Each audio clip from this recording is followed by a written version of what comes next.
Hello class, very good morning. हम लोग पढ़ रहे हैं एटम एंड मॉलिक्यूल। और एटम एंड मॉलिक्यूल चैप्टर पढ़ने से पहले सबसे पहले आप लोग क्या करिए, सबसे पहले आप नीचे सब लोग क्या करिए, अपना नाम लिखना शुरू करिए। लाइव क्लास में सब लोग अपना नाम लिखना शुरू करिए नीचे, है ना, केवल नाम लिखना है। और अगर कोई नहीं आया है क्लास में तो उनको स्क्रीनशॉट लीजिए और इसको ग्रुप में क्या करिए, भेजिए, ताकि मैक्सिमम बच्चे आके क्या कर सकें, ज्वाइन कर सकें। तो हम लोग पढ़ क्या रहे हैं, हम लोग पढ़ रहे हैं एटम एंड मॉलिक्यूल। और एटम एंड मॉलिक्यूल में जैसा कि आपको पहले से ही पता था, कल वाले मेरे क्लास में मैंने बताया था कि मैं आपको बताऊंगा कॉन्सेप्ट ऑफ एटॉमिक मास। तो ये चैप्टर जो है हमारा, वो चैप्टर क्या है, चैप्टर है हमारा एटम एंड मॉलिक्यूल। ये चैप्टर है आपका एटम एंड मॉलिक्यूल, है ना। सबको गुड मॉर्निंग भाई, है ना। नीचे गुड मॉर्निंग लिख रहे हो आप, तो सबको गुड मॉर्निंग। तो स्टार्ट करते हैं हम लोग चैप्टर। तो हमने आपको क्या बताया था, दिख नहीं रहा है ये आपका होपफुली, तो मैं इसको थोड़ा नीचे लिखता हूँ। ये आपका है एटम एंड मॉलिक्यूल, चैप्टर का नाम है एटम एंड मॉलिक्यूल। और आज का जो कॉन्सेप्ट है जो हम लोग पढ़ेंगे वो क्या है आपका, concept of atomic mass, concept of atomic mass.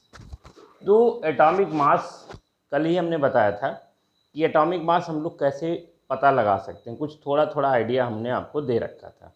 जैसे अगर हम किसी एटम के एटॉमिक मास का पता लगाना चाहें तो हम कुछ इस तरह से पता लगा सकते हैं कि उस एटम में टोटल कितने प्रोटॉन हैं और टोटल कितने न्यूट्रॉन हैं। तो टोटल प्रोटॉन और न्यूट्रॉन के मास को अगर हम ऐड कर देते हैं तो उस एटम का क्या निकल के तैयार हो जाएगा, उस एटम का मास निकल के तैयार हो जाएगा। ये आपको बात पता होनी चाहिए। तो जैसे हमने कल क्या बताया था, हमने कल बताया था कि atomic atomic mass atomic mass कैसे फाइंड करेंगे, एटॉमिक मास फाइंड करेंगे total number of proton, total number of proton का mass plus total number of neutron का मास, इसके मास को। तो आप अगर आप सोचोगे कि हम एटॉमिक मास में इलेक्ट्रॉन के मास को नहीं क्यों कंसीडर नहीं करते, तो मैं उसको भी बता देता हूँ आपको। उसका रीजन है, आपने पढ़ा था कि भाई हमारा एटम है, उस एटम में आपके 3 फंडामेंटल पार्टिकल रहते हैं, जिसमें आपका एक इलेक्ट्रॉन है, एक प्रोटॉन है और तीसरा क्या है आपका न्यूट्रॉन। जिसमें आपको पता है इलेक्ट्रॉन का जो मास है वो है आपका 9.1 इंटू 10⁻31 kg। प्रोटॉन का जो मास है वो आपका 1.67 इंटू 10⁻27 kg। और अगर हम न्यूट्रॉन की मास करें तो सेम 1.767 इंटू 10⁻27 kg।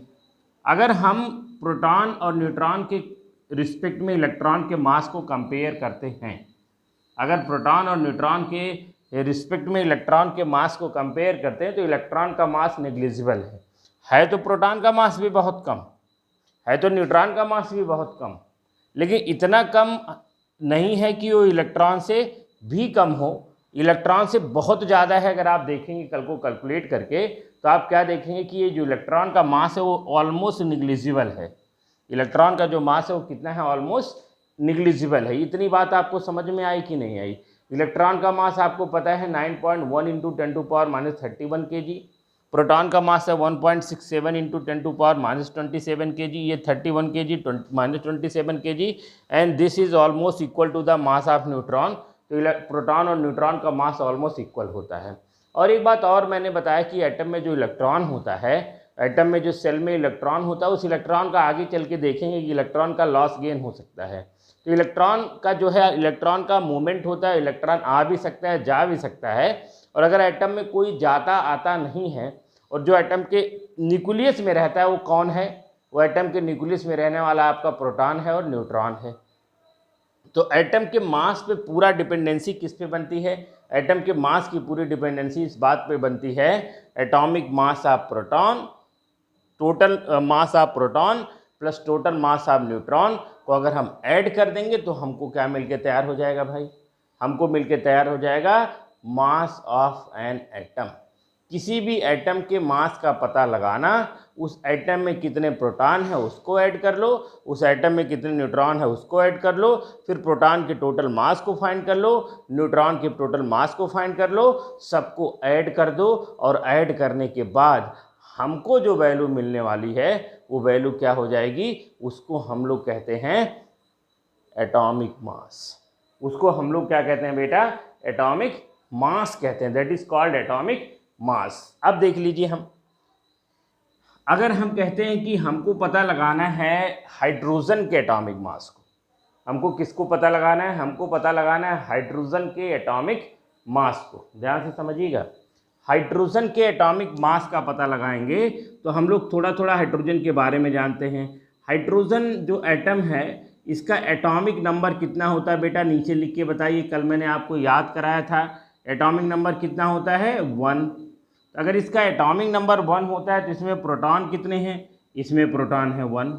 तो एक प्रोटॉन का मास कितना है, 1.6 इंटू 10⁻27 kg, 1.67 इंटू 10⁻27 kg। और ये एक्सपेरिमेंटली प्रूव किया गया है, ये मास जो निकल के आया है ये एक्सपेरिमेंटली प्रूव किया गया है बेटा। मैंने कल आपको एक साइंटिस्ट का नाम बताया था, मिल्किंस ऑयल ड्रॉप एक्सपेरिमेंट से पूरी तरह से कंफर्म हो गया है कि इलेक्ट्रॉन का मास 9.1 इंटू 10⁻31 kg होता है। तो मिल्किंस के उसी एक्सपेरिमेंट को रिलेट करके प्रोटॉन के मास को और उसी एक्सपेरिमेंट को रिलेट करके न्यूट्रॉन के मास का क्या करा गया है, पता लगाया गया है। और ये एक्सपेरिमेंटली प्रूवन है कि जो हाइड्रोजन एक एटम है, उस हाइड्रोजन एटम में इलेक्ट्रॉन तो 1 होते हैं, प्रोटॉन तो 1 होते हैं, लेकिन न्यूट्रॉन की वैल्यू कितनी होती है, 0। तो उस एटम में इलेक्ट्रॉन 1, प्रोटॉन 1, न्यूट्रॉन 0। तो अगर हम कहते हैं कि एटॉमिक मास हाइड्रोजन का फाइंड करेंगे तो हाइड्रोजन का एटॉमिक मास का फॉर्मूला क्या निकल के आएगा, एटॉमिक मास इक्वल टू निकल आएगा mass of proton plus mass of neutron. और आपको पता है mass of proton 1.67 into 10⁻27 kg plus 0। तो ये जो वैल्यू आई है 1.67 इंटू 10⁻27 kg, ये जो वैल्यू आई है बेटा, this value is very very very very very small. ये जो वैल्यू निकल के आई है ये वैल्यू बहुत छोटी है, बहुत छोटी है। इसको कैसे रियलाइज कर सकते हैं, मैं इसको रियलाइज करने का तरीका भी बता देता हूं। देख लीजिए आप, 1.67 into 10⁻27 it is the very very very small value. अगर आपसे कोई हाइड्रोजन का मास केजी में पूछता है तो हाइड्रोजन का मास केजी में होगा 1.7 इंटू 10⁻27 kg। अगर हम कहते हैं और सिंप्लीफाई करते हैं तो हाइड्रोजन का जो मास निकल के आया बेटा, हाइड्रोजन का मास निकल के आया है 1.67 इंटू 10⁻27 kg। और अगर इसी मास को अगर माइनस हटाना हो -27 kg तो हम कैसे सॉल्व करेंगे, मैं उसको भी बता देता हूँ। देख लीजिए आप, 1.67 अपॉन हो जाएगा 10⁻27 kg, क्योंकि ये नीचे चला जाएगा तो प्लस में हो जाएगा, ऊपर जाएगा तो माइनस में हो जाएगा। इतना थोड़ा बहुत बेसिक मैथमेटिक्स आपको पता होना चाहिए। अब 10⁻27 kg का मतलब होता है कि 27 जीरो हो, 27 यहाँ जीरो लिखा हो। और अगर इस डेसिमल को हटाना होगा तो हमको नीचे भी 100 से ऊपर भी 100 से क्या करना पड़ेगा, पहला काम तो मल्टीप्लाई करना होगा। तो अगर इस डेसिमल को हटाना है तो ऊपर 100 से मल्टीप्लाई करेंगे तो 167 आ जाएगा और नीचे 2 जीरो और बढ़ जाएगा तो हो जाएगा 10⁻29 kg। अब हम इसको सॉल्व करते हैं। 10⁻29 का मतलब है कि यहाँ 29 जीरो हैं, कितने जीरो हैं, 29 जीरो हैं। तो आप देख लीजिए 167 अपॉन 1 2 3 4 5 6 7 8 9 10 11 12 13 14 15 16 17 18 19 20 21 22 23 24 25 26 27 28 एंड 29। इतने जीरो से आप 167 को डिवाइड करोगे, इतने जीरो से आप 167 को अगर डिवाइड करोगे तो केजी में आपका आएगा आंसर। कितनी वैल्यू आएगी आप देख लीजिए, इतनी वैल्यू आएगी, कितनी आएगी आप देख लीजिए, डेसिमल जाएगा, पहले तो डेसिमल जाएगा, फिर डेसिमल के साथ 28 टाइम्स जीरो लिखेंगे, मतलब 1 2 3 4 5 6 7 8 9 10 11 12 13 14 15 16 17 18 19 20 21 22 23 24 25 26 27 28 167 ग्राम केजी। अब आप बताइए, ये हाइड्रोजन का मास निकल के आया है। क्या इतने छोटे मास को आप फाइंड कर सकते हो?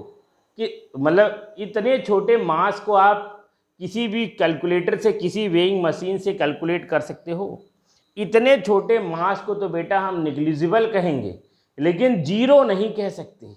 ये वैल्यू जीरो नहीं है, जीरो से ज़्यादा है, बट जीरो से ज़्यादा है लेकिन ऑलमोस्ट निग्लिजिबल है तो कुछ। तो आपको एक बात समझ में आनी चाहिए, बड़े मास को केजी में, आप बताइएगा नीचे कमेंट बॉक्स में, उससे छोटे मास को यूनिट यूज़ करते हैं हम लोग ग्राम में, उससे छोटे मास को यूनिट यूज़ करते हैं हम लोग मिलीग्राम में, और जिसका मास निग्लिजिबल हो, जो बहुत बहुत बहुत बहुत छोटा मास हो, कमेंट बॉक्स में इसको आना चाहिए भाई, जो बहुत छोटा मास हो, बहुत छोटे मास को हम लोग रिप्रेजेंट करते हैं जो यूनिट में, वो यूनिट है AMU, एटॉमिक मास यूनिट। अभी मैं बताऊंगा क्या होता है atomic mass unit, that is called AMU। पहले इसको नोट करो, नोट करिए भाई, अभिज्ञान नोट करो। तो भाई हम AMU को डिफाइन करेंगे, एटॉमिक मास यूनिट होता क्या। तो मैंने क्या बताया, मैंने कहा कि बहुत बड़े मास को केजी में, उससे छोटे मास को ग्राम में, उससे छोटे मास को मिलीग्राम में, बट बहुत छोटे मास को, इसको केजी में तो हम कर नहीं सकते। बहुत छोटे मास को हम लोग किस में रिप्रेजेंट करते हैं, बहुत छोटे मास को हम रिप्रेजेंट करते हैं AMU में, और AMU एक यूनिट है मास की, और जिसको हम अगर फुल फॉर्म इसका लिखेंगे AMU का, जिसको पता है कमेंट बॉक्स में लिखे, उसको कहते हैं एटॉमिक मास यूनिट। इसको क्या कहते हैं बेटा, इसको कहते हैं एटॉमिक मास यूनिट, और जिसको हम AMU कहते हैं। अब AMU डिफाइन करने से पहले एक छोटा सा डिफिनीशन मैं बताऊंगा, जिसको आइसोटोप्स कहते हैं। मैं इसको बता दूं क्या होता है, फिर आपका AMU का डिफिनीशन 100% आपको आना शुरू हो जाएगा। आइसोटोप्स क्या होता है, ऐसे बहुत सारे हमारे पास एलिमेंट हैं जिनका एटॉमिक नंबर तो सेम है, बट उनका एटॉमिक मास अलग होता है। The element which have same atomic number, हमारे नेचर में, हमारे इन्वायरमेंट में, हमारे एटमॉस्फेयर में ऐसे बहुत सारे एलिमेंट पाए जाते हैं जिस एलिमेंट का एटॉमिक नंबर तो सेम है, बट उसका एटॉमिक मास क्या होता है, डिफरेंट होता है। तो the element which have same atomic number, समझिएगा भाई, है ना, चैट बॉक्स में सबके आना चाहिए कि समझ में आ रहा है कि नहीं समझ में आ रहा है, ठीक है ना।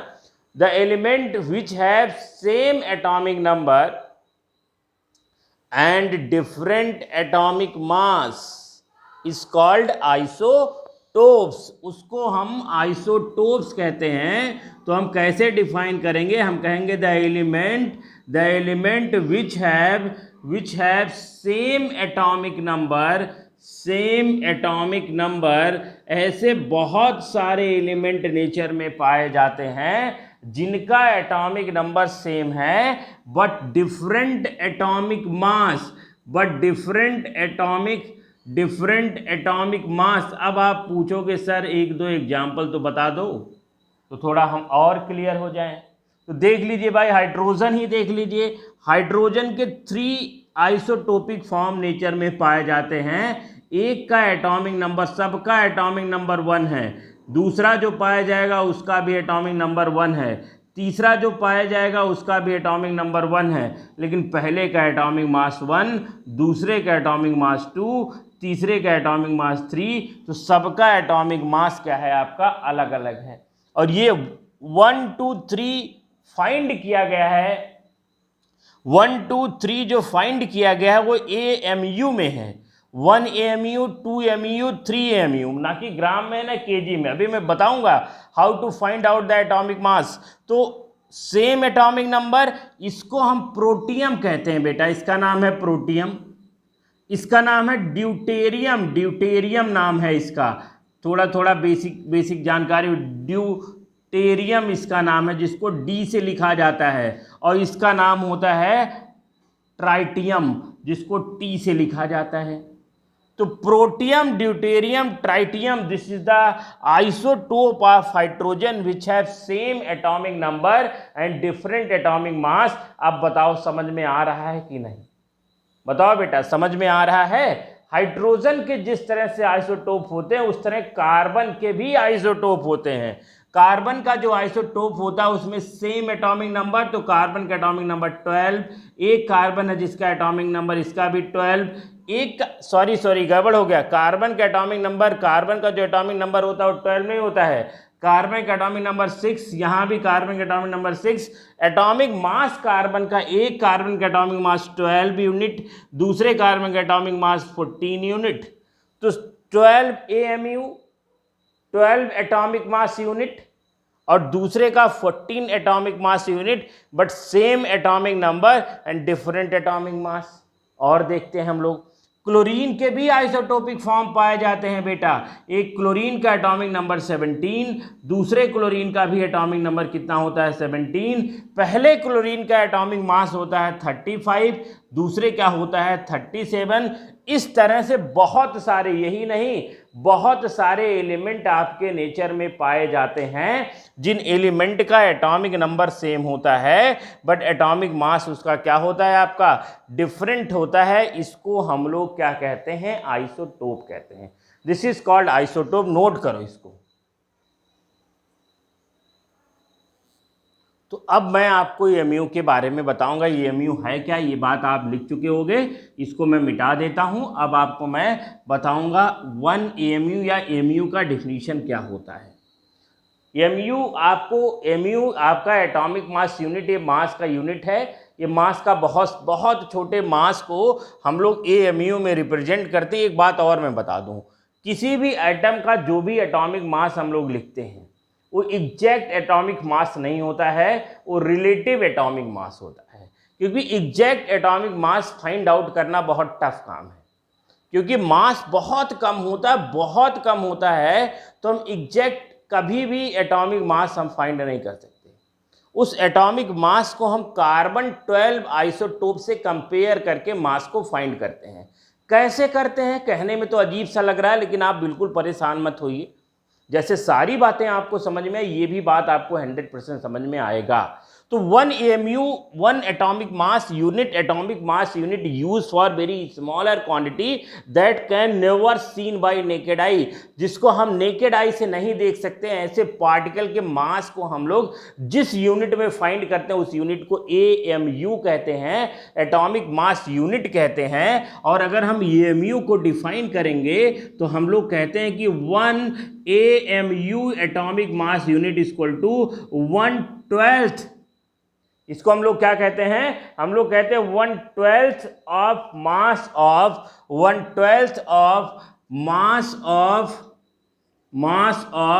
कार्बन 12 आइसोटोप्स, क्योंकि इसके डिफिनीशन में आइसोटोप्स आ रहा था, इसीलिए मैंने ऐसा लिखा है। 1 AMU equal to 1/12 of mass of carbon 12 isotope. 1 AMU equal to 1/12 of mass of carbon 12 isotope. और कार्बन 12 आइसोटोप का मतलब समझिए, कार्बन 12 आइसोटोप मतलब कार्बन के 2 आइसोटोप पाए जाते हैं, एक का एटॉमिक मास 12 और एक का एटॉमिक मास 14, लेकिन जिससे AMU फाइंड किया जाता है, जिससे AMU को डिफाइन किया जाता है वो कार्बन 12 है, कार्बन 12 है। तो 1/12 of mass of carbon 12 isotope. एक बात और मैं आपको यहाँ बता दे रहा हूँ, एक बात और मैं आपको यहाँ 100% क्रिस्टल क्लियर कर दे रहा हूं, और वो क्रिस्टल क्लियर ये कह रहा हूं कि atomic mass of any atom, किसी भी एटम के एटॉमिक मास को फाइंड करना बहुत ही डिफिकल्ट होता है। इसीलिए साइंटिस्ट लोग या हम लोग किसी भी एटम का एक्चुअल एटॉमिक मास नहीं, हम लोग क्या फाइंड करते हैं, हम लोग क्या फाइंड करते हैं, रिलेटिव एटॉमिक मास फाइंड करते हैं। तो ये एक बात और क्लियर होना चाहिए कि एटॉमिक मास हम लोग कभी नहीं फाइंड करते हैं, एटॉमिक मास हम फाइंड नहीं कर पाते हैं, क्योंकि एटॉमिक मास को फाइंड करना बहुत डिफिकल्ट है। हम लोग फाइंड करते हैं क्या, हम लोग फाइंड करते हैं रिलेटिव एटॉमिक मास। हम लोग फाइंड करते हैं क्या, हम लोग फाइंड करते हैं रिलेटिव एटॉमिक मास। और रिलेटिव एटॉमिक मास किससे रिलेट करते हैं, कार्बन 12 आइसोटोप। इस कार्बन 12 आइसोटोप में कार्बन का एटॉमिक मास कितना है, 12 है। इसी 12 से हम कंपेयर करके किसी भी एटम के एटॉमिक मास को हम लोग क्या करते हैं बेटा, फाइंड करते हैं। इसको भी आप नोट करिए। तो हमने क्या बताया, हमने कहा कि रिलेटिव एटॉमिक मास फाइंड करते हैं। 1 mu समझ में आया सबके भाई, 1 mu का डेफिनेशन समझ में आया। अब देखते हैं हम लोग रिलेटिव एटॉमिक मास। देखिए कैसे फाइंड करेंगे, देख लीजिए। Relative atomic mass, relative atomic mass is equal to mass of an atom. जो भी हम एक्सपेरिमेंट से किसी भी एटम के मास को कैलकुलेट करेंगे, उसी मास को कार्बन 12 के मास से रिलेट करेंगे। ऐसा क्यों करते हैं, क्योंकि जो एटॉमिक मास की एग्जैक्ट वैल्यू हम फाइंड आउट करना चाहते हैं। क्योंकि जो एटम का मास एक्सपेरिमेंट से फाइंड किए वो एग्जैक्ट कभी नहीं हो सकता, क्योंकि वैल्यू बहुत छोटी है और इतने छोटे मास को फाइंड करना बहुत डिफिकल्ट है। इसीलिए हम लोग रिलेटिव एटॉमिक मास क्या करते हैं, फाइंड करते हैं। तो मास ऑफ एन एटम किससे रिलेट करेंगे, 1/12 mass of carbon into carbon 12 atom mass, या 1/12 mass into carbon 12 atom mass. मतलब अगर मुझको क्या फाइंड करना हो, मास ऑफ हाइड्रोजन, किसी भी हाइड्रोजन एटम का मास फाइंड करना हो, तो एक्सपेरिमेंटली क्या, थ्योरेटिकली, प्रैक्टिकली हम उसकी वैल्यू 1 फाइंड किए हैं। तो 1 इक्वल टू 1/12, और एक कार्बन का मास कितना होता है, 12।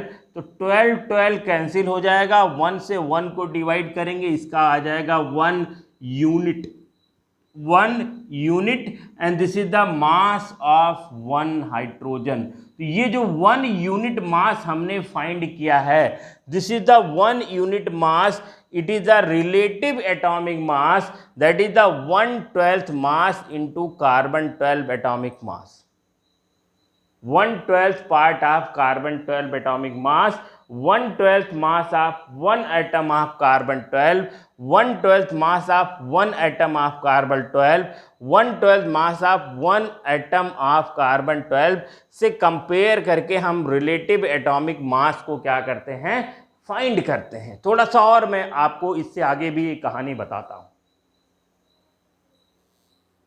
देखिए वो कहानी क्या है, वो ये है कि हमको पता है कि हमको ये थोड़ी सी कन्वर्जन फैक्टर पता हूँ, 1 mu इक्वल टू होता है 1.66 into 10⁻24 gram. 1 mu equal to होता है 1.66 इंटू 10⁻24 ग्राम। ठीक है भाई, तो ये कैसे हम थ्योरेटिकली फाइंड किए हैं, ये वैल्यू आई कहाँ से, बता देता हूँ उसको भी। ये हमको पता है कि 1 mu इक्वल टू होता है 1/N ग्राम। थोड़ा सा डिफिकल्ट है बेटा, लेकिन समझ में आएगा। ये n क्या है, n है एक, n को हम लोग कहते हैं अवोगाद्रो नंबर। Avogadro number. ये कहाँ से आया, कैसे आया, मैं आगे चल के बताऊंगा। इस नंबर को बताने वाले साइंटिस्ट का नाम एवोगैड्रो है और उसने इस n की वैल्यू कैलकुलेट की थी और कैलकुलेट करके आया था 6.022 10⁻23। तो अगर हम 1 mu फाइंड करेंगे तो 1 mu इक्वल टू 1/6.022 10⁻23। अब हम इसको अगर फाइंड करते हैं तो हमको ये वैल्यू मिलेगी 1.66 इंटू 10⁻24 ग्राम। तो इस तरह से हमको क्या पता लगेगा, हमको ये पता लगेगा 1 mu इक्वल टू 1.66 इंटू 10⁻24 ग्राम। ये आप इसको नोट करिए, ये बहुत बहुत इंपॉर्टेंट बातें हम डिटेल में बता रहे हैं। इतना डिटेल में आपके बुक में दे नहीं रखा है, फिर भी मैं आपको इसलिए बता रहा हूँ ताकि एटॉमिक मास से कभी कुछ गलत ना हो। इतना हमको समझना है मोटी मोटा बात कि किसी भी एटम के एग्जैक्ट मास को हम थ्योरेटिकली तो फाइंड करते हैं लेकिन प्रैक्टिकली फाइंड करना डिफिकल्ट है, इसीलिए हम लोग रिलेटिव एटॉमिक मास फाइंड करते हैं। रिलेटिव एटॉमिक मास फाइंड करने के लिए हम mu का यूज़ करते हैं क्योंकि mu छोटे क्वांटिटी जिसको हम देख नहीं सकते हैं, जो ऑलमोस्ट इनविजिबल है, जिसको देखा नहीं जा सकता, फील नहीं किया जा सकता, ऐसे मास की यूनिट को हम mu में रिप्रेजेंट करते हैं। तो ये हमको पता लगा 1 mu इक्वल टू 1.66 इंटू 10⁻24। अगर आपको ये बात पता है तो आपको एक बात और मैं बता देता हूँ। आपको इलेक्ट्रॉन का मास तो याद होगा बेटा, इलेक्ट्रॉन का जो मास है वो कितना होता है। इलेक्ट्रॉन का मास होता है 9.1 इंटू 10⁻31 kg, 9.1 इंटू 10⁻31 kg। और अगर हम इसको ग्राम में फाइंड करते हैं तो 1000 इसमें मल्टीप्लाई कर देंगे। अगर हम इसको ग्राम में फाइंड करते हैं तो 9.1 इंटू 10⁻31 इंटू 1000, ठीक, 1000 ग्राम।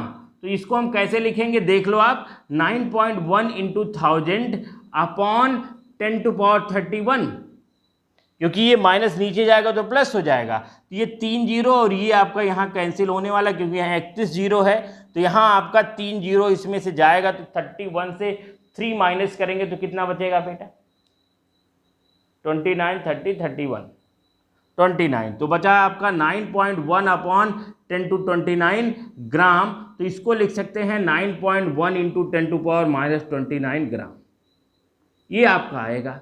तो अगर हम 9.1 इंटू 10⁻31 kg लिखें या लिख सकते हैं 9.1 इंटू 10⁻29 ग्राम, ये लिख सकते हैं। तो ग्राम में ये वैल्यू है और केजी में ये वैल्यू है, ये वैल्यू ग्राम में आई, ये वैल्यू केजी में आई। इतनी बात तो आपको समझ में आ गई होगी। अब हम इस वैल्यू को mu में फाइंड करेंगे।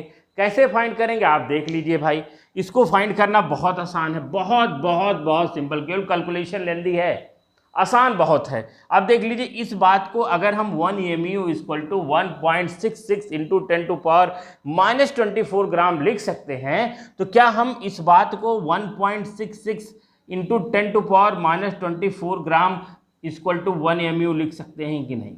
बताओ बेटा, ये लिखा जा सकता है कि नहीं? हाँ या ना में जवाब दो। क्या इसको हम लिख सकते हैं? क्या ये हम लिखा जा सकता है? ये बातें लिखी जा सकती है? तो अगर ये बातें लिखी जा सकती है तो 1.66 into 10⁻24 gram equal to 1 mu अगर है तो 1 ग्राम इक्वल टू कितना होगा? 1 ग्राम इक्वल टू होगा 1 अपॉन 1.66 इंटू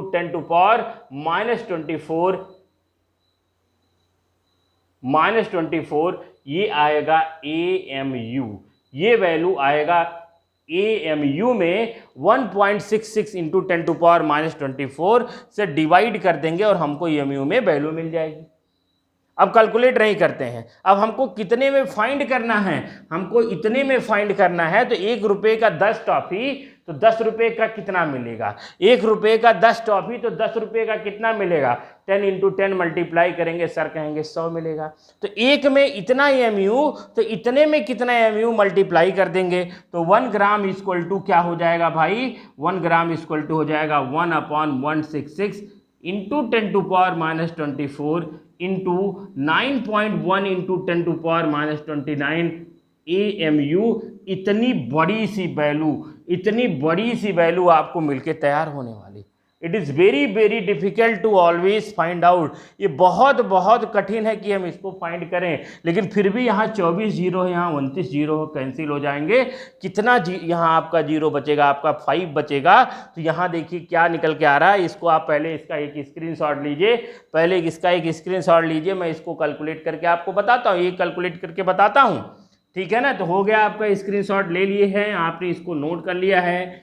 आप देखिए आगे बढ़ते हैं, आपका निकल के आया है कि 1 ग्राम इक्वल टू ये आपका 24 जीरो, 29, 24, 24 कैंसिल, यहाँ 5 जीरो बचेगा, आएगा 9.1 1 से मल्टीप्लाई होगा तो होगा 9.1 इंटू 10⁻⁻5 अपॉन 1.66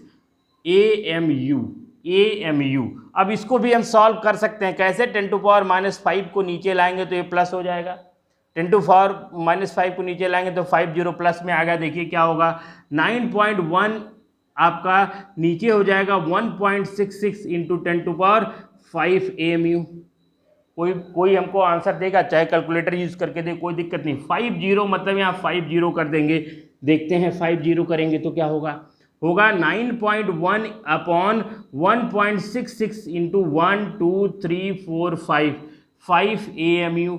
अब आपको क्या करिए, इसमें मल्टीप्लाई करेंगे तो होगा 9.1 अपॉन 166122345। अब यहाँ 2 के डेसिमल हो जाएगा तो ये डेसिमल ये खत्म हो जाएंगे। अब आपको देखिए क्या मिलेगा, एकदम छोटा, एकदम बच्चों जैसे बता रहा हूँ, 9.1 अपॉन 166,000, ये डेसिमल हटाओगे तो एक जीरो यहाँ और बढ़ जाएगा, तो आपको क्या मिलेगा, देखिए क्या मिलेगा, 91 अपॉन 166,000। आप इसको सॉल्व करके बताओ कितना होगा, कितना आंसर होगा। देखो मैं फिर अभी और आसान करता हूं, देखिए 91 166,000 डेसिमल 0 0 0 0 0 0 0। अब बताओ 16 5 जा 80, लगभग 5 के आसपास जाएगा और यहाँ आएगा 5, यहाँ आएगा 5 AMU, मतलब आएगा 0.00055 AMU। मतलब एक इलेक्ट्रॉन का जो मास होगा वो कितना कम है, 1 भी नहीं है, 1 से काफ़ी कम है। तो आप सोचे सर इतना, क्या हर एक एटम का मास हम इसी तरह से फाइंड करेंगे?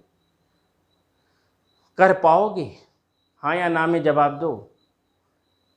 अभी तो हाँ कह रहे हो, लेकिन अगर सारे एटम का फाइंड करने के लिए आपसे कह दिया जाए ना बेटा, तो आपकी हालत हो जाएगी खराब।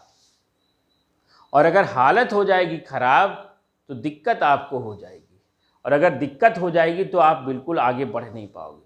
तो आपको एक छोटा सा काम करना है कि 1 से 20 तक एटॉमिक मास कभी याद करने के लिए पूछा नहीं जाता है, फिर भी 1 से लेके 20 तक कुछ एटम का एटॉमिक मास आप क्या कर लीजिए, कुछ एटम का एटॉमिक मास आप लर्न कर लीजिए।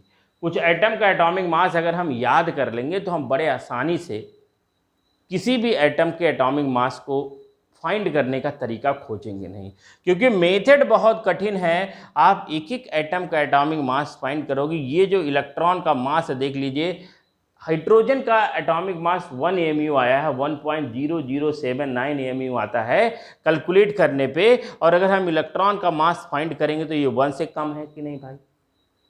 1 प्रोटॉन का मास आया है 1.0067 AMU, और इलेक्ट्रॉन का मास आया है 0.00055 AMU। मतलब किसी के पास 1 रुपया है और किसी के पास 0.00055 रुपये हैं, तो किसके पास रुपया ज़्यादा है? जिसके पास 1 रुपया है। तो ये वैल्यू बहुत छोटी हो गई कि नहीं होगी? This is a very very very small value, बहुत छोटी वैल्यू हो गई है। अब इस छोटी वैल्यू को हम लोग क्या करते हैं, मिटाते हैं और कहानी में थोड़ा आगे बढ़ते हैं, और आगे इस तरह से बढ़ते हैं। थोड़ी 1-2 बातें मैं और बता देता हूँ। 1-2 बातें मैं आपको ये बता रहा हूँ आपको कि हमको पता है कि जो क्लोरीन होता है, कहीं कहीं हम लोग क्या फाइंड करते हैं बेटा, कहीं कहीं हम लोग एवरेज एटॉमिक मास फाइंड करते हैं। कहीं कहीं एलिमेंट का एवरेज एटॉमिक मास हमको मिलेगा। 1 से 20 तक में एक एटम है जो क्लोरीन है, और इस क्लोरीन का एवरेज एटॉमिक मास फाइंड किया जाता है। कैसे फाइंड किया जाता है हम बताते हैं। जो क्लोरीन है उसके दो आइसोटोप अवेलेबल है नेचर में, एक का एटॉमिक नंबर 17, दूसरे का एटॉमिक नंबर 17, एक का एटॉमिक मास 35 और दूसरे का एटॉमिक मास 37। लेकिन जो 35 वाला है वो नेचर में 75% पाया जाता है और जो 37 वाला है वो नेचर में 25% पाया जाता है। ये एक्सपेरिमेंटली प्रूव है कि क्लोरीन जो इसका एटॉमिक मास 35 और 75%, ये 25%। मतलब अगर हम इसका रेशियो देखते हैं, रेशियो कितना आएगा, what is the ratio, ratio आएगा 3:1, रेशियो आएगा 3:1। देख लीजिए 25 3 जा 75, तो रेशियो आएगा 3:1। मतलब 3 पार्ट अगर क्लोरीन में गैस लेता हूं, अगर मैं क्लोरीन गैस लेता हूं कि हमारे पास एक क्लोरीन गैस है, तो इस क्लोरीन गैस में 3 पार्ट आपका कौन होगा, 3 पार्ट आपका क्लोरीन 35 वाला होगा और 1 पार्ट किसका होगा, 1 पार्ट क्लोरीन 37 का होगा। तो अब हम अगर इसके मास को रिप्रेजेंट करते हैं कल को कभी भी हम लोग रिप्रेजेंट करते हैं, तो हम ऐसे एटम के लिए जो आइसोटोपिक फॉर्म में नेचर में पाए जाते हैं उनका रिलेटिव एटॉमिक मास नहीं, उनका क्या फाइंड किया था, एवरेज एटॉमिक मास। और एवरेज एटॉमिक मास कैसे फाइंड करते हैं मैं बताता हूं, इसको पहले मिटाता हूं, आप इसको नोट करते जाएं। एवरेज एटॉमिक मास फाइंड करने का एक फॉर्मूला है और वो एवरेज एटॉमिक मास फाइंड करने का जो फॉर्मूला वो क्या है, वो है आपका, जैसे इसके केस में लिखेंगे, क्लोरीन के केस में लिखेंगे तो क्लोरीन में 3 पार्ट आपका कौन पाया जा रहा है, क्लोरीन 35, 1 पार्ट कौन पाया जा रहा है आपका, क्लोरीन 37। तो एवरेज एटॉमिक मास 3 × 35, जिसका जितना पार्ट पाया जाएगा उसके एटॉमिक मास से मल्टीप्लाई, तो 3 × 35 प्लस इनका 1 × 37 अपॉन रेशियो को ऐड कर दो 3 + 1। ये 35 × 3 कितना होगा देख लीजिए, 5 3 जा हो जाएगा 15, आपका कैरी हो जाएगा 1, 3 3 जा 9, 1 0 हो जाएगा 10 प्लस 37 अपॉन 4, 104 प्लस 37। कोई आंसर भी बता दो भाई, एकदम से हाँ या ना समझ रहे हो ना आप। तो 105 प्लस 37 ऐड करेंगे तो क्या आएगा आपका, 7 + 5 हो जाएगा 12 और आपका यहाँ हो जाएगा 1, ये हो जाएगा 1/4। अब इसको कैलकुलेट करो, कुछ गड़बड़ हो गया क्या, हाँ कुछ गड़बड़ हो गया भाई, देखिए गड़बड़ हो गया। 37 ऐड करिए, 7 5 आपका हो जाएगा 12, 3 1 4 यहाँ हो जाएगा, ये आपका आएगा। अब क्या होगा देखिए, 4 3 जा, अगर 142 को अगर 4 से डिवाइड करेंगे, देख लीजिए 4 3 जा आपका 12, लिख दिए आंसर, हमको पता है नीचे लिख दे, लेकिन कुछ बच्चे ऐसे होंगे जिनको समझ में नहीं आता होगा। तो 4 3 जा 12, यहाँ हो जाएगा 2, यहाँ हो जाएगा 2, तो 4 5 जा कितना होगा 20, फिर आपका 2 डेसिमल 0, यहाँ आएगा 5 होगा 35.5। तो आप जब भी देखते हो कि लिखा रहता है क्लोरीन का एटॉमिक मास 35.5, क्लोरीन का एटॉमिक मास 35.5 जो लिखा रहता है आपके बुक में, वो यहाँ से आया है। ये आपका very very very very important question है, आपके एग्जाम में हर साल पूछा जाता है कि एटम का जो मास होता है वो डेसिमल में नहीं होता है। फिर भी क्लोरीन के एटॉमिक मास को डेसिमल में क्यों लिखा गया है, तो आपको बताना है कि क्लोरीन का एटॉमिक मास, जो भी क्लोरीन का एटॉमिक मास है, ये है एवरेज एटॉमिक मास, क्योंकि क्लोरीन के 2 आइसोटोपिक फॉर्म नेचर में पाए जाते हैं। 35 वाला 75% होता है, 37 वाला 25% होता है, और उनके रेशियो फाइंड करेंगे तो 3:1 आएगा। मतलब अगर मुझे पास क्लोरीन गैस है तो उसमें 3 पार्ट 35 वाला, 1 पार्ट 37 वाला ये प्रेजेंट होगा। तो इस तरह से आपने क्लोरीन का एवरेज एटॉमिक मास फाइंड किया। अब आप सोच रहे हो कि सर मैं तो दिमाग चकरा गया, एटॉमिक मास का इतनी बड़ी लंबी कहानी इतना डिटेल में क्यों बताए। जिसको थोड़ी सी समझने में दिक्कत होगी तो मैं बता रहा हूँ, वीडियो में हटा नहीं रहा हूँ अब कोई भी, तो आप उसको फिर से देख सकते हो इत्मीनान से, अकेले रात को बैठ के आराम से, जिस तरह से आप कोई मूवी पिक्चर देखते हैं उस तरह से इसको सोच सकते हो, आगे पीछे भगा के उल्टा सीधा करके देख सकते हो। क्योंकि सबसे बड़ी प्रॉब्लम क्या है कि चैट बॉक्स में सबका आंसर नहीं दे पा रहा हूँ, क्योंकि आपका हमसे मोबाइल थोड़ा दूर है तो बहुत सारी चीज़ें दिख नहीं रही, केवल थोड़ी थोड़ी चीज़ें आती हैं दिखती हैं। तो सॉरी अगर हम किसी का आंसर नहीं दे पाते हैं कि भाई आपने क्या पूछा, इसीलिए हम किसी बात को 1 2 बार 3 बार 10 बार बताते हैं। इतनी बातें अगर नहीं भी समझ में आई हैं तो आपको क्या करना है, एटॉमिक मास को जिस तरह से मैं बताऊंगा उस तरह से याद कर लेना है। इसलिए याद कर लेना है कि सारे एटम का एटॉमिक मास अगर हम फाइंड करने चलेंगे ना तो पता नहीं कितना दिन लग जाएगा, और हमको केवल 1 से 20 तक क्लास 9 10th में या ज़िंदगी में आगे चल के एटॉमिक मास कभी पूछा नहीं जाता है एग्जाम में। आपके एटॉमिक मास या जब भी न्यूमेरिकल दिया जाता है एटॉमिक मास आपके बुक में क्लियर कट क्या होता है, आपका मेंशन होता है। तो आपको क्या करना है, आपको मेरे साथ जिस तरह से एटॉमिक नंबर आपने देखा था उसी तरह से मेरे साथ आपको एटॉमिक मास को भी क्या करना है, थोड़ा सा मेमोराइज करना है कॉन्सेप्ट ऑफ एटॉमिक मास में। उसके बाद आपका ये पूरा चैप्टर का ये टॉपिक क्या हो जाता है, ख़त्म हो जाता है। तो यहाँ एटम लिखूँगा मैं, यहाँ एटॉमिक नंबर लिखूँगा, और यहाँ मैं जाके क्या लिखने वाला हूँ, एटॉमिक मास। एक बात मैं बता देता हूँ, एक बात मैं बताता हूँ, किसी एटम का जो एटॉमिक नंबर होता है उसका जस्ट डबल एटॉमिक मास होता है, कुछ एटम को छोड़ दिया जाए तो। कितनी आसान बात बताइए। किसी एटम का जो भी एटॉमिक नंबर होता है उससे जस्ट डबल एटॉमिक मास होता है, कुछ एटम को छोड़ दिया जाए तो। और ये एटॉमिक मास यूनिट यू करके रिप्रेजेंट करा जाता है। बाकी जो फाइंड किया गया है आपके बुक में जो दिया गया वो AMU में है, जिसको एटॉमिक मास यूनिट कहते हैं। कुछ एटम में हाइड्रोजन एटम आता है जिसका एटॉमिक नंबर भी 1 है, आइसोटोपिक की बात नहीं करेंगे, और इसका एटॉमिक मास भी कितना होता है, 1 होता है। तो आप कहोगे सर इसका क्यों एवरेज एटॉमिक मास नहीं फाइंड करते हैं, क्योंकि जब हाइड्रोजन के आइसोटोप की बात होती है 1H1 1H2 या 1H3 का, तो आपको पता होना चाहिए 99% आपका यही अकेला पाया जाता है, 1% में ये दोनों होते हैं। तो 1% में ये दोनों है, तो आपका जो भी वैल्यू आएगी लगभग 1 आएगी, 1.0079 आता है, लेकिन उसको 1 लिखा जाता है। तो हाइड्रोजन का एटॉमिक नंबर 1, एटॉमिक मास 1। तो कुछ एटम ऐसे हैं जिसका एटॉमिक नंबर का जस्ट डबल नहीं होगा एटॉमिक मास, या तो उसके बराबर होगा या उससे थोड़ा सा ज़्यादा हो सकता है, कम कभी नहीं होगा। अब उसमें दूसरा एटम है जो जिसका नहीं होगा, मैं उसको ऐसे क्या करता हूँ, ऐसे एक बॉक्स बना देता हूँ, जो थोड़े एक्सेप्शन वाले हैं, बार बार प्रैक्टिस करोगे हो जाएगा। हीलियम का atomic number 2, atomic mass 4। Helium का एटॉमिक नंबर 2 और एटॉमिक मास कितना होता है, 4।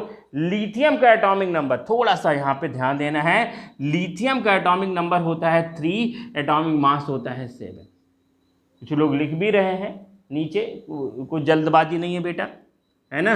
बार बार मैं चैट बॉक्स देख नहीं पा रहा हूँ, उसके लिए बहुत बहुत सॉरी, लेकिन होपफुली आपको मेरी बातें समझ में आ रही होंगी, ये मेरे लिए बहुत इंपॉर्टेंट है। लिथियम का atomic number 7, atomic number 3, atomic mass 7। इसमें आपका एक बेरिलियम आ जाता है, इसको भी अंडरलाइन करना जरूरी है, क्योंकि बेरिलियम का एटॉमिक नंबर 4 होता है, पर एटॉमिक मास 8 नहीं होता है, 9 होता है। बेरिलियम के बाद आपकी बारी आती है किसकी, बोरॉन की। बोरॉन का जो एटॉमिक नंबर होता है बेटा वो 5 होता है, एटॉमिक मास 10 नहीं होता, वो कितना होता है, 11 होता है। अब कार्बन की बात करेंगे तो कार्बन का एटॉमिक नंबर 6, एटॉमिक मास 12। 14 वाला और 12 वाले में अगर हम परसेंटेज देखेंगे तो 12 वाला बहुत ज़्यादा है, अप्रॉक्स 90%, और आपका 14 वाला बहुत कम है। इसीलिए हम लोग किसको देखते हैं, इसीलिए हम लोग देखते हैं किसको, इसीलिए हम 12 वाले को देखते हैं। कार्बन के बाद किसकी बारी है, नाइट्रोजन की। नाइट्रोजन का एटॉमिक नंबर 7, एटॉमिक मास 14, कोई दिक्कत नहीं है। ऑक्सीजन का एटॉमिक नंबर 8, एटॉमिक मास 16, कोई दिक्कत नहीं है। ऑक्सीजन के बाद आपका आता है बारी फ्लोरीन की। तो फ्लोरीन का जो एटॉमिक मास है वो कितना है, 9 है, बट सॉरी एटॉमिक नंबर कितना है, 9 है, लेकिन फ्लोरीन का एटॉमिक मास आपका 18 नहीं होता है बेटा, फ्लोरीन का एटॉमिक मास कितना होता है, 19। तो इसको भी मैं क्या कर देता हूँ, अंडरलाइन कर देता हूँ। फ्लोरीन के बाद जो आता है एटम जिसका एटॉमिक नंबर कितना है, नियॉन का 10, और एटॉमिक मास भी इसका कितना होता है, 20। नियॉन का एटॉमिक नंबर होता है 10, एटॉमिक मास कितना होता है, 20। बट सोडियम का यहाँ थोड़ा कहानी है भाई, कि सोडियम का जो एटॉमिक नंबर होता है वो सोडियम का एटॉमिक नंबर 11 है, बट एटॉमिक मास 22 नहीं है, 23 है। फिर लेकिन मैग्नीशियम की बात करेंगे तो मैग्नीशियम का एटॉमिक नंबर भी 12 है और एटॉमिक मास इसका जस्ट डबल है 24। उसके बाद दिखेगा, हाँ दिख रहा है। मैग्नीशियम के बाद हम बात करेंगे एल्युमिनियम का। एल्युमिनियम का एटॉमिक नंबर 13 होता है, बट इसका एटॉमिक मास 26 नहीं होता है। इसका एटॉमिक मास कितना होता है बेटा? 27। तो आप देख लीजिए क्या क्या क्या सिमिलरिटीज है, अभी मैं उसको भी दिखाता हूँ। क्या सिमिलरिटीज यहाँ तक निकल के आई इसको मैं दिखाता हूँ। एक आइटम और दिखा देता हूँ।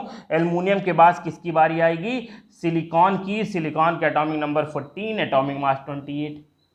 फिर बारी आएगी फास्फोरस की। यहाँ अभी जगह है, दिख रहा है। फास्फोरस का एटॉमिक नंबर 15, एटॉमिक मास 30 नहीं 31। तो आप 15 तक तो आप समझ गए हो, उसको थोड़ा मैं बताता हूँ। हाइड्रोजन को छोड़ दिया जाए तो लिथियम का एटॉमिक नंबर 3, एटॉमिक मास जस्ट डबल 6 + 1 7, 4 जस्ट डबल 4 + 4 2 जा 8 + 1 9, 5 just double 10 + 1, 9 just double 18 + 1, 11 22 + 1 23, 13 26 + 1 27, 15 30 + 1 31।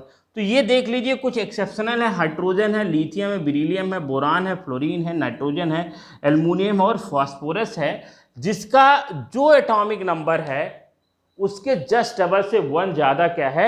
Atomic mass. ये बात आपको थोड़ी सी समझ में आनी चाहिए। अब हम जब बढ़ेंगे फास्फोरस के आगे जाएंगे, इसको मिटा देता हूँ।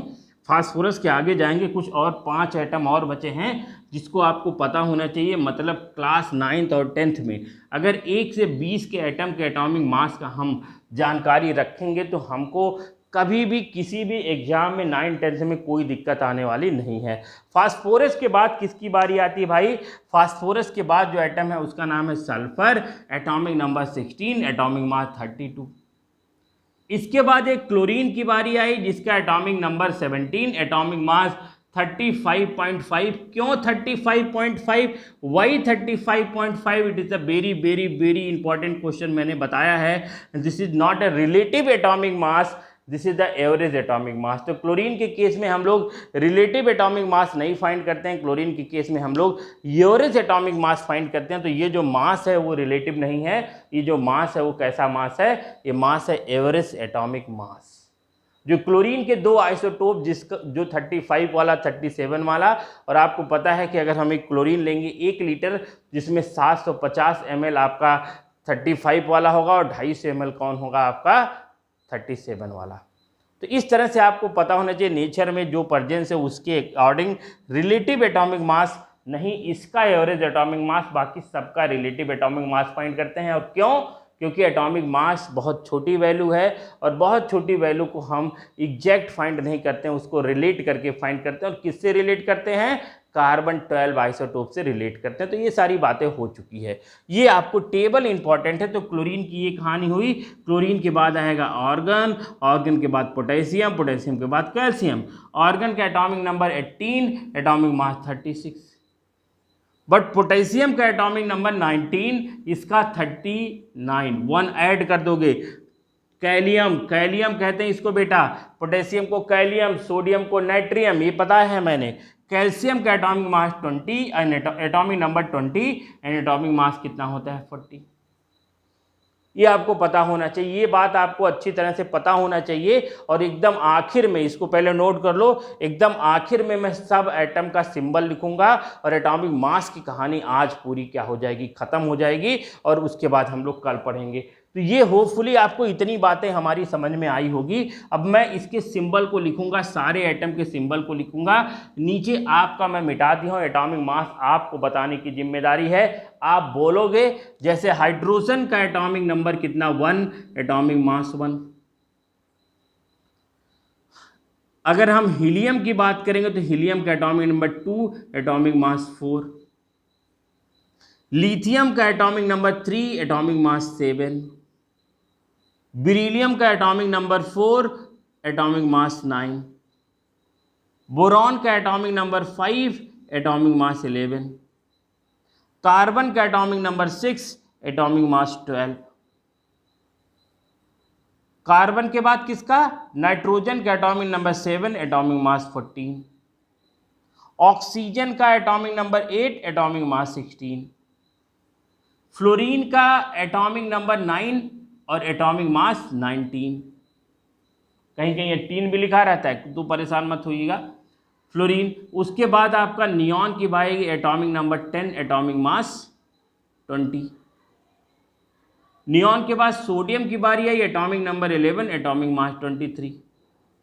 सोडियम के बाद मैग्नीशियम की बारी आई, मैग्नीशियम का atomic number 12, atomic mass 24। Aluminium की बारी आई, atomic number 13, atomic mass 27। Aluminium के बाद सिलिकॉन 14, 28। फास्फोरस की बारी 15, 31। सल्फर की बारी, सल्फर की बात करें, सल्फर का atomic number 18, atomic mass 32। Phosphorus के बाद सल्फर है 36, 16 है, 16 है बेटा, सॉरी 32 ही है। इसके बाद क्लोरीन 17 एंड 35.5, ये एग्जाम में पूछा जाएगा। जो भी एग्जाम जिसकी स्कूल में होगा, ये क्लोरीन का एटॉमिक मास 35.5 क्यों है ये पूछा जाता है। तो बड़ा आसान है, 3 into 35 plus 1 into 37 upon 3 plus 1 करोगे, फटाफट सॉल्व करके दिखा दोगे, पूरा में पूरा नंबर, टेंशन खत्म। ये आपका हो गया। क्लोरीन के बाद किसकी बारी? Argon, atomic number 18, atomic mass 36। Potassium 1939 और लास्ट में कैल्शियम 2040। तो कहां कहां दिक्कत? Lithium, beryllium, boron, fluorine, sodium, aluminium, phosphorus, chlorine, potassium, बाकी जो जिसका एटॉमिक नंबर उसका जस्ट डबल एटॉमिक मास। तो याद किसको किसको करना है? Lithium, beryllium, boron. किसको किसको याद करना है भाई? Lithium, beryllium, boron. Lithium, beryllium, boron, fluorine, nitrogen, aluminium. Fluorine, nitrogen and fluorine, nitrogen नहीं, फ्लोरीन, सोडियम एंड एल्यूमिनियम। उसके बाद और कौन बचा? उसके बाद बचा क्लोरीन एंड पोटेशियम। क्लोरीन बचा है और पोटेशियम। तो ये आपके 3, 3, 6 to 8 12-20 एलिमेंट में से ये 12 एलिमेंट ऐसे हैं जिसका जो एटॉमिक नंबर है, हाइड्रोजन को छोड़ दिया जाए, जिसका जो एटॉमिक नंबर है उसके जस्ट डबल में 1 ऐड करेंगे तो एटॉमिक मास है। जैसे लिथियम का एटॉमिक नंबर 3, एटॉमिक मास 6 नहीं है, 7। बेरिलियम का एटॉमिक नंबर 4, एटॉमिक मास 9, 8 नहीं है, 9। बोरॉन का एटॉमिक नंबर 5, तो इसका आपका 10 नहीं है, 11। क्लोरीन का एक एक्सेप्शन है, यहाँ एवरेज एटॉमिक मास है, यहाँ 17, 35.5 क्यों है, कैसे है, मैंने कैलकुलेट करके बताया। पोटेशियम का 19, तो आपका 39 है, 38 प्लस 1। फ्लोरीन का 9, तो आपका 18 नहीं है, 19 है। सोडियम का 11, तो 22 नहीं है, 23 है। एल्युमिनियम का 13, तो 26 नहीं, 27 है। तो ये कुछ ऐसे एलिमेंट हैं जिस एलिमेंट के एटॉमिक मास को आपको क्या करना पड़ेगा भाई? एटॉमिक मास को ध्यान देना पड़ेगा। वो ज़्यादा एलिमेंट नहीं, केवल और केवल 3, 3, 6 एंड 2 8 एलिमेंट है। इसको आप नोट कर लो, 8 एलिमेंट को जरूर नोट कर लीजिए बेटा। तो भाई ये आपको, इसके लिए मैं एक छोटा सा ट्रिक बताता हूँ। जैसे कहीं आप कुछ वसूलने जा रहे हो, पैसा वैसा वसूलने जा रहे हो, बहुत दुष्ट टाइप के हो आप लोग। 2 दुष्ट लोग हैं, कहीं पैसा वसूलने जा रहे हैं, पहले एक की बारी फिर दूसरे की बारी। तो पहला जब वसूल रहा है तो दूसरा वहाँ पहुँच गया, तो दूसरे ने कहा ला बे, क्योंकि बदतमीजी से बात करेगा, क्योंकि दुष्ट है। ला बे बहुत लिया, क्या लिया? पैसा। लाभे बहुत लिया, कल फिर ना लेना। जो पैसा था है ना, जो पैसा था, लाभे बहुत लिया पैसा, यहां पैसा कर दो, कल फिर ना लेना। लाभ ए बहुत लिया पैसा, कल फिर ना लेना। तो लाभ ए लिथियम, बे से बेरिलियम, बहुत से बोरॉन, लिया से क्लोरीन, पैसा से फास्फोरस, कल से कैलियम पोटेशियम, फिर से फ्लोरीन, ना से नाइट्रियम सोडियम, और इस एल से एल्युमिनियम। तो इस तरह से अगर लाभ बहुत लिया पैसा, कल फिर नहीं लेना, अगर आपके ऐसे दो लोग बात करते हैं, इस तरह से हम इतने एलिमेंट के बारे में, एटॉमिक मास, इसका एटॉमिक नंबर 3, एटॉमिक मास 7, इसका 4, इसका 9, इसका 5, इसका 11, इसका 17, इसका 35.5, इसका 15, इसका 31, इसका 19, इसका 39, इसका 9, इसका 19, इसका 11, इसका 23, इसका 13, इसका 27। तो इस तरह से हम किसी भी एटम के एटॉमिक मास को मेमोराइज भी कर सकते हैं। और कैसे फाइंड करेंगे और क्यों नहीं कर रहे हैं फाइंड, क्योंकि फाइंड करके मैंने एक दो नमूने आपको दिखाएं, एक दो एग्जांपल दिखाएं, वो काफ़ी टफ थे। तो आप बताएं बेटा, ये सारी क्लासें आपको समझ में आ रही हैं? काफ़ी डीप हो रहा है, बट आपको होपफुली अगर डीप में जाओगे, डिटेल में जाओगे, तो आगे चल के आपको दिक्कत नहीं होगी, है ना। तो ये रट रट के काम नहीं करेंगे, ये बेसिक बातें, इतनी बातें मैंने आपको एटम के बारे में बताई है। तब तक अब हम लोग कल मिलेंगे, इसके आगे की कहानी बैलेंसी पढ़ेंगे, इलेक्ट्रॉनिक कॉन्फिगरेशन पढ़ेंगे। वैसे तो मेरे स्टार्टिंग थंबनेल में आपने इलेक्ट्रॉनिक कॉन्फिगरेशन बैलेंसी दोनों देखा था, लेकिन हो नहीं पाया, केवल कॉन्सेप्ट ऑफ एटॉमिक मास है। तो हम कल पढ़ेंगे इलेक्ट्रॉनिक कॉन्फिगरेशन, कल पढ़ेंगे बैलेंसी के लिए। तब तक थैंक यू वेरी मच।